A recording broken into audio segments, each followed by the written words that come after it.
Global chess board پہ ذرا zoom out کرتے ہیں مشاہد صاحب.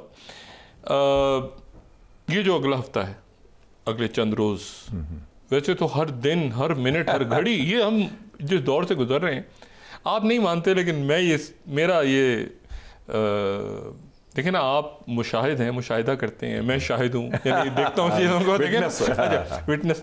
مجھے لگتا ہے یہ ورلڈ وار 3 کا ایک پیریڈ ہے جس سے ہم گزر رہے ہیں. یہ اٹ سارٹ, یعنی ایک پاور گر رہی ہے, ایک عمر اوپر جا رہی ہے, مڈل پاورز ہیں درمیان میں, مطلب ایک پروسیس ہے جس میں الٹیمیٹلی کسی ایک نے آگے آنا ہے.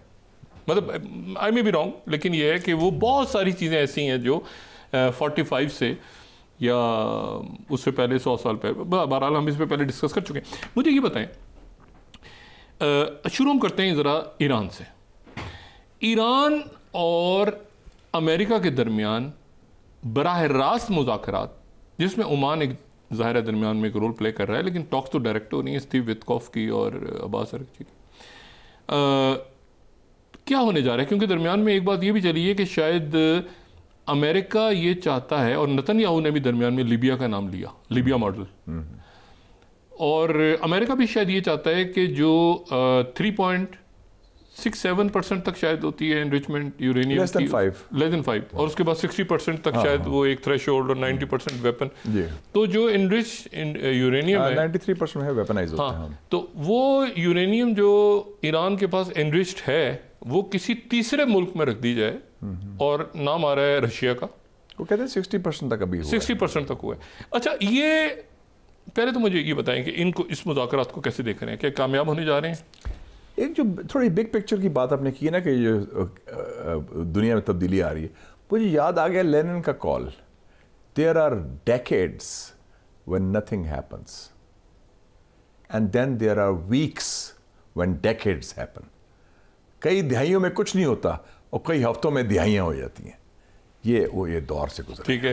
So it's a very historic period, تاریخی ہے. We are very lucky کہ ہم اس ایج میں رہ رہے ہیں. میرا خیال ہے آپ نے کبھی سوچا بھی نہیں ہوگا کہ برلن وال کا گرنا بھی کور کریں گے, اور اس کو دوبارہ یہ جو آئیڈیا ہے کیتھ کلاک کا کہ جی وہ پوسٹ برلن وال, وہ سارا کچھ وہ ہمارے اسی لائف ٹائم میں ہو جائے گا, اور اسی لائف ٹائم میں جو ایک سول سپر پاور کا خاتمہ بھی ہو رہا ہے.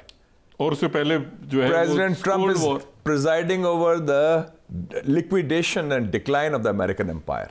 یہ آپ کے سامنے بڑا واضح ہے. یہ جو ٹرمپ, پریزیڈنٹ ٹرمپ جو ہے, he is presiding over the liquidation and decline of the American empire. جو اس کا خاتمہ ہی ہو رہا ہے نا امریکن امپائر کا.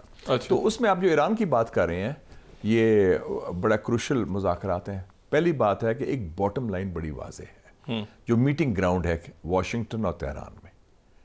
ایران نے انڈر دا رہبر آیت اللہ العظمی سید علی خامنئی واضح طور پر اعلان کیا ہے کہ ہم ایٹم بم نہیں بنائیں گے. فتویٰ دیا انہوں نے 2003 کا فتویٰ ہے کہ یہ غیر اخلاقی ہے, غیر اسلامی ہے ایٹم بم, ہمارے کوئی نیت نہیں بنانے کی. تو یہ امریکن جو آبجیکٹیو ہے اس کو میٹ کرتا ہے. سو ایک سٹارٹنگ پوائنٹ تو ہو گیا نا. یہ نہیں کہ بم اپنے بنایا ہوا ہے تو اس کو ختم کرنا ہے. آپ کہہ رہے ہیں کہ ہم بم نہیں بنا رہے, اور اب تو امریکہ نے بھی تصدیق کر دی تھی, امریکن نیشنل سیکیورٹی والے بھی یہ بھی کہہ گئے. یہ تو نیتن یاہو کا پروپیگنڈا تھا نا کہ اسرائیل وہ بم بنانے والے تو سارا تھا. تو وہ ایک میٹنگ پوائنٹ ہے. میرے خیال میں یہ انشاءاللہ ایگریمنٹ ہو جائے گا. شرائط کیا ہوں گی؟ شرائط اس میں رشیا کا ایک بڑا اور چائنا کا رول ہوگا ضرور, اور وہ جو انرچ یورینیم کی بات پہلے بھی ہو چکی ہے کہ اگر ایسی گارنٹرز چاہیے ہمیں تو یہ guarantors other nuclear powers can be the guarantors. Iran چین اور رشیا کو مانے گا گارنٹرز, ظاہر ہے کہ ویسٹ کے لوگوں تو نہیں مانے گا. تو اس حوالے سے میرا خیال کچھ اس قسم کی ڈیل ہو سکتی ہے. ٹرمپ کا جو آبجیکٹو ہے کہ میں امن کا دائی ہوں, I am the greatest peace maker, اور میں نوبل پیس پرائز لے کے جاؤں گا 3 سال کے بعد. سو وہ اس کا آبجیکٹو ہے, جنگیں نہیں کر کے, اور میرے خیال میں وہ کامیاب ہو رہا ہے. لیکن آپ تو کہہ رہے ہیں وہ گورباچوف کی طرح پیس پرائز لے گا. وہ تو ختم ہو گیا نا. امریکن ڈکلائن تو اس سے پہلے شروع ہو گیا. کیوں کہتا ہے امریکہ میک امریکہ گریٹ اگین؟ امریکہ گریٹ نہیں رہا نا, اس لیے تو وہ کہہ رہا ہے کہ گریٹ اگین. نہیں مجھے آپ یہ بتائیں, لیکن گریٹ کی بنیاد اب کمزور ہوگی. اچھا میں ابھی اس پہ وہ جو ٹیرفس کی وار ہے, دوسری چیزیں, وہ تو یہ فیصلہ, یہ جو ٹاکس ہیں اب جو ہوں گی سیٹرڈے کو, یہ فیصلہ کون ہوگی اس میں؟ دیکھیں نا, ابھی سیٹرڈے سے کے بعد انہوں نے کل جو مذاکرات ہوئے ہیں اس کے بعد کہا ہے کہ اب ایکسپرٹ لیول بات شروع ہوئی جنیوا. ہاں جنیوا. سو ٹیکنیکل گفتگو شروع ہوگی کہ کتنی انریچمنٹ ہوئی ہے, کیا آپ کے مشاہد صاحب میں کہتا کلامی, آپ کو پتہ ہے وہ ایک کانفرنس ہو رہی ہے امریکہ میں, کارنیگی والی, کارنیگی انڈاؤمنٹ, بڑی عجیب سی یہ ہر سال ہوتی ہے کانفرنس. اچھا, کارنیگی انڈاؤمنٹ فار انٹرنیشنل. آپ نے دیکھا اس میں کی نوٹ؟ ہاں, عباس ارغچی صاحب. یہ بڑی عجیب سی بات نہیں ہے ورچولی؟ تو وہ ایک قسم کا میسج ہے نا. اچھا, it's part of that overall diplomacy. نہیں لیکن قذافی کے ساتھ کیا ہوا تھا؟ قذافی کے ساتھ اس کے بیٹے نے مروایا تھا اس کو. قذافی کو سیف الاسلام جو بڑا بیٹا تھا, جس کو جعلی ڈگری بھی دی ایل ایس سی نے پیسے دے کے, اس نے سب سے تعلقات بنا لیے تھے ویسٹ کے, خاص کر بلیئر کے ساتھ. انہوں نے کہا کہ یہ ایک ہی راستہ ہے کہ آپ اپنے جتنے نیوکلیئر اور بایولوجیکل چیزیں, اور زیادتی انہوں نے کی کہ ہمارا نام بھی ساتھ ڈال دیا تھا انہوں نے, جب انہوں نے سارا پیک اپ کر دیا نیوکلیئر, کیمیکل, بایولوجیکل پروگرام. اور آپ کو یاد ہوگا کہ اس کے بعد اس کی بیٹی نے کیا کہا تھا, جو الجیز رہتی, عائشہ قذافی. اچھا, عائشہ بی بی نے کہا تھا, جو قذافی کی بیٹی ہے, کہ جناب ہم نے وہ غلطی کی جو ہمیں نہیں کرنی چاہیے تھی. بیٹے نے کنوینس کیا باپ کو؟ ہاں, سیف الاسلام میں سب سے بڑا بیٹا ہے, جو ابھی آزاد ہے, سرتے میں اپنے گاؤں میں رہتا ہے. اس کو لانے کی کوشش بھی اب پریزیڈنٹ کی اس کی بات بھی ہو رہی ہے, لیکن ابھی تو تقسیم ہے لیبیا, برا حال ہے. تو اس میں اس کی بیٹی نے کہا تھا کہ ہمیں چاہیے تھا پاکستان کی طرح ہم نیوکلیئر صلاحیت رکھتے, اگر وہ ہوتی تو میرے باپ کا وہ انجام نہیں ہونا تھا جو ہوا ان کے ساتھ.